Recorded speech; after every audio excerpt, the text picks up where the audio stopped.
I'm Emily. And I'm Gavin. And this is our tiny home on wheels. Our bus is a 2010 International PB105. It's about 27 feet long, and that's perfect for us. We'll show you a bit of the exterior later, but first let's check out inside. Woo!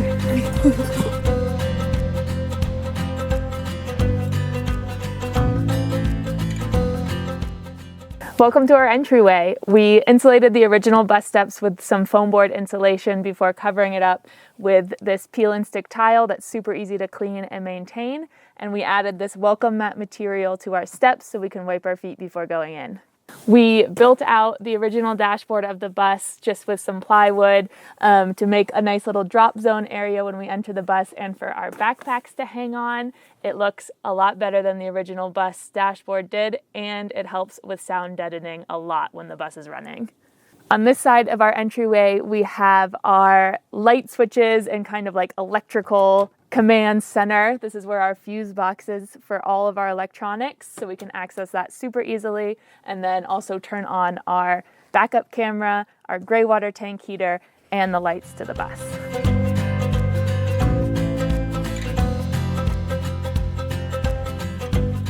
Welcome to the cockpit. When you live life on the road, you spend a lot of time here. So we made sure to install a passenger seat so we always have somewhere comfortable to sit together while we're driving. When we're driving, we don't have air conditioning, but we do have the original fans that the bus came with. They work some of the time and cool it down a little bit. Something we installed for an improvement at the front was a set of USB outlets where we can charge our phones or plug in our GPS. Our GPS unit is a Garmin unit that's specifically built for RVs. It tells us if there's going to be any steep grades in the road ahead, if we're going to be too long or too heavy for any sort of road, and has been really invaluable in helping us get where we want to go without any hiccups along the road. Above the driver's seat, we have a huge storage compartment where we store basically miscellaneous stuff. It has books, it has games, it has sunscreen, hammocks, the cover for our windshield, just all kinds of things that didn't really have another place we were able to stick up here. We did install a backup camera so that we can see better behind us. It's kind of hard with the walls that we've built to see out the back, so we're able to see when we're backing up immediately behind the bus. It also gives a great view of the motorcycle when we're driving, so we know that it hasn't fallen off.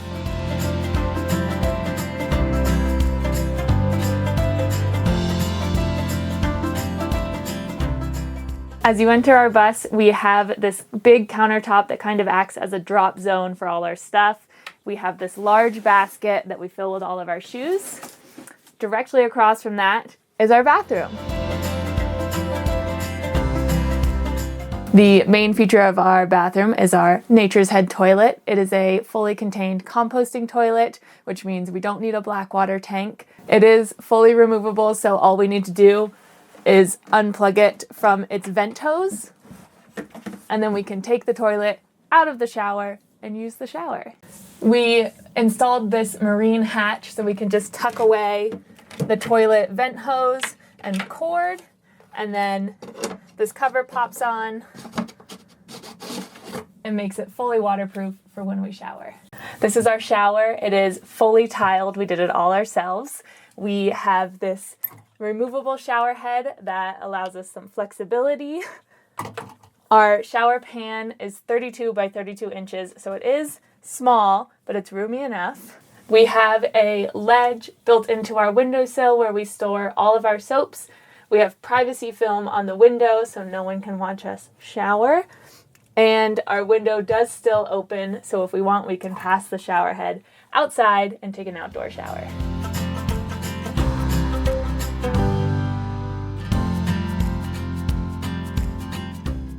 Underneath our shoe storage inside this front cabinet is all of our electrical components. So basically the flow of our electricity it all comes from our solar panels and runs down through a separate breaker into our 100 amp MPPT charge controller.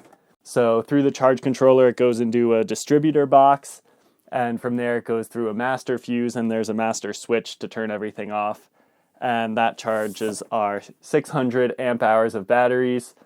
We also have a 2,000 watt inverter charger that we can use to plug in at a campground to charge our batteries. Our other way of charging is we installed a DC to DC battery charger from our alternator of the normal engine batteries. So when we're driving, if we need to, we can use that charge on our batteries on an especially cloudy day, or if it's been a while since we got some sun.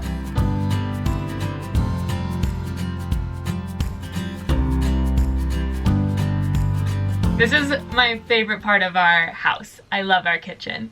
We built our kitchen to have a ton of food storage. We have 3 big pantries. This one specifically is for dishes and then food and food. So that gives us a ton of overhead storage, and we love to cook, so we use it a lot. They all have these really cool golden animal knobs, which you'll see on all of our drawer pulls and cabinets around the bus. They're from Etsy. They're super fun, and they give us a little bit of animalistic flavor. Ooh. Our stove and oven combo is a Greystone stove. I think we got it from Rec Pro, but it's a 3-burner stove. It is propane powered and it is super efficient. Next to our stove and oven, we have our 12-volt fridge. It is a mini fridge, but it's a large mini fridge. We actually really do fit a lot of stuff in it and haven't had any issues yet. We also have 4 AC outlets on the stove side wall if we want to plug in any appliances like our blenders or stuff like that. It's also where we plug in our AC unit. As soon as we got to the desert, we realized that it was too hot to rely on our fan when we're sitting out in the sun. So we are able to put in an AC unit that runs 100% off of our solar power. We are even charging still during the day when we're running it, and so that has been a real lifesaver in Arizona and Southern California so far. On the far end of our kitchen, we have our sink. We have a sink cover that is just cut straight out of our butcher block countertop, so that is removable. Just gives us a little extra bit of counter space. Our sink is really large. Like I said, we love food and we love to cook, so we wanted a big sink so we could fill it with dishes. Next to our sink, we have our magnetic knife block. We have had 0 issues with knives falling off when we drive. I know a lot of people are concerned about that, but it works super, super well. Next to our knife block, we have a little whiteboard where we write notes to each other. We write our grocery lists. We write what's going on for the week. And we have a carbon monoxide alarm right above that, just to keep us safe. Underneath our sink is what most people put under their sink. It's a lot of cleaning supplies. It's where we have our trash can and our fire extinguisher. Other than that, our diesel heater is down in here, which is great in the winter. It's plumbed right into our bus's diesel tank, and so it has a near unlimited supply for our heating needs.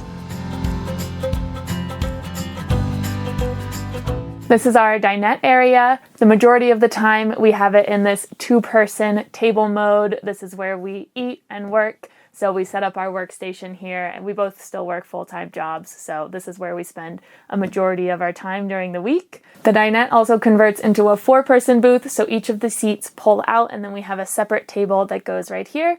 This allows us to have friends over for dinner or to play board games. The table drops down and can be put into a couch mode if we want to watch a movie or just, lounge a little bit. And then the second table also drops down to create our guest bed. Our guest bed is big enough, long enough to sleep someone who is 6'4". So any tall friends out there, feel free to come visit us. And it can fit 2 people. Under each of the dinette seats is storage. So if I lift up this seat, we just have some extra, extension cords and shoes.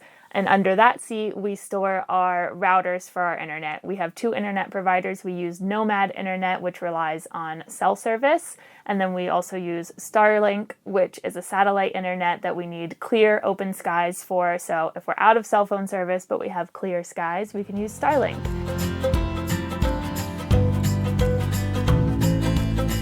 As we move farther towards the back of the bus, we have our Max Air fan, which can either suck air out of the bus or blow air in. Over here we have the space that was originally going to be our wood stove. We decided for insurance and convenience reasons to go with other heating options, but we did seal off this window originally with that in mind. Now we just have some extra counter space, and we have a couple of storage drawers for some of our kitchen items and other stuff. On the other side, we have our hanging clothes storage. So this is where we hang some of our extra jackets, Emily's dresses. It has a bunch of our toiletries in the bottom of that. And the bottom section is where our water heater lives. So this is our other use for our propane is our water heater. It's a tankless water heater that runs pretty well. It heats our shower and our sink just fine. Underneath the front half of our bed, we also have this enormous drawer, which gives us a ton of extra storage for things that don't fit anywhere, like extra pillows and sheets, luxury items that we weren't sure we'd be able to bring, like our pasta maker. And it's also where we keep our projector, which we're able to set up either from our couch onto our cabinets at the foot of our bed or even outside on the side of the bus for some pretty incredible movie nights. And then the entire front half of our bed lifts up, and from there we can access our laundry to pull it out, and there's some convenient tools stored there. And then on this side is the access to our water filters, our water pump and accumulator, and all of those components if we ever need to service them.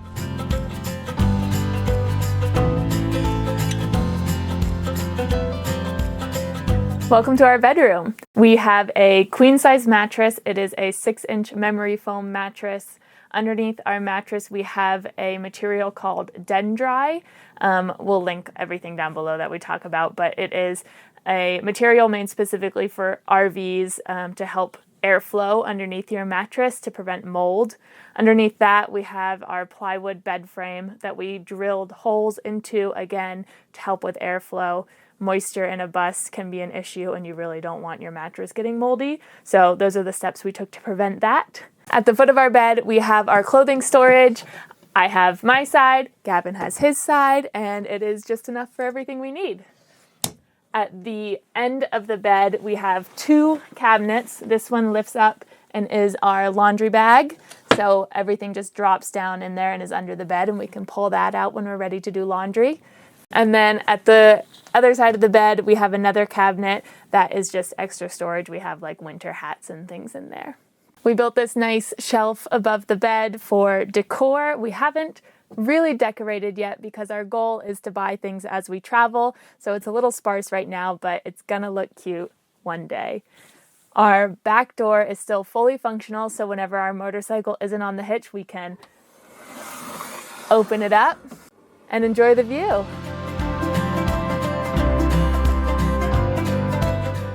We replaced our bus doors with a regular house door. We wanted the security and the better insulation of that rather than just the glass panels it had. We did have to cut a hole in it and install an RV window ourselves so that we can see out of it when we're driving. We put in our own handle and deadbolt so that it locks just like any other house door. And it has this convenient chain at the top that we put in so that the wind can't blow it open and slam it against the bus. We have a little gorilla on there to help the clattering of the chain when we're driving. He works hard. This port is directly outside of our electrical cabinet. That is our electrical intake. So when we plug in at a campground or into any other outlet to charge our batteries, it's right there. Right here we have a port that comes through the bus, and that is our cables that go up for our exterior stuff like our Starlink cable and our WeBoost antenna, which I'll show you up above. At the back of the bus, we have our motorcycle hitch. So this ramp comes out and then we're able to just slide the bike up to mount it against the bus like a mountain bike basically, so we don't have to tow it. And then we have a ladder that goes up to our roof deck and solar panels. On this side of the bus, we have our water intake. Basically, all of the water that we take in goes through our filtration system and into our water tank. We can't actually like plumb into a campground and just have a constant supply, but it's easy enough for us since we rarely do that to only use our water tank. Here we have access to our water heater in case we ever need to service that or if it froze and there's any leaks in the winter, which did happen, but we figured that out and did some problem solving. Here we have our propane tank. It is a 20.3 gallon. It's about the size of 2 grill tanks, and it lasts forever. It was made to be mounted under a truck. It's super sturdy here.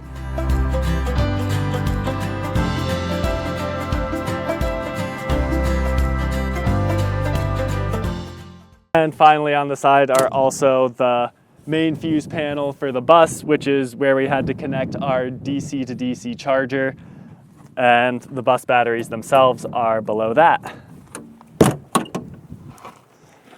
Let's go upstairs. Welcome to the roof. We have a roof deck here, which is roughly, 8 foot by 8 foot, plenty of room for a couple people to hang out.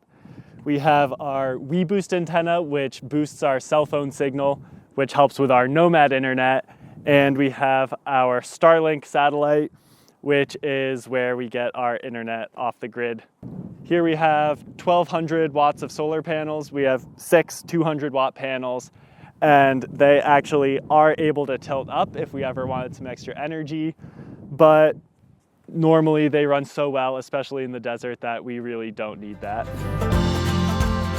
Thank you so much for watching our tour. We are so excited to finally be showing you the inside of the bus. It's been a while, a long time coming, but we are just so happy with how it turned out, and we are loving our bus life journey so far. This lifestyle has really been incredible for us. Being able to work remotely and travel wherever we want has been completely different from what most people are able to do. We encourage anyone who is interested in this lifestyle to get started. There's a ton of resources out there, and the community really is incredible and has been so supportive, and we've really just fallen in love with everything surrounding bus life. So yeah, and if this is your first time seeing us, like we said earlier, we do have our entire build series on our channel, so go check that out if you have questions about anything, or leave us a comment down below. I'm always answering the comments, so I'm happy to chat. Hope to see some of you on the road, and we'll see you soon. Bye. Love you. Love you.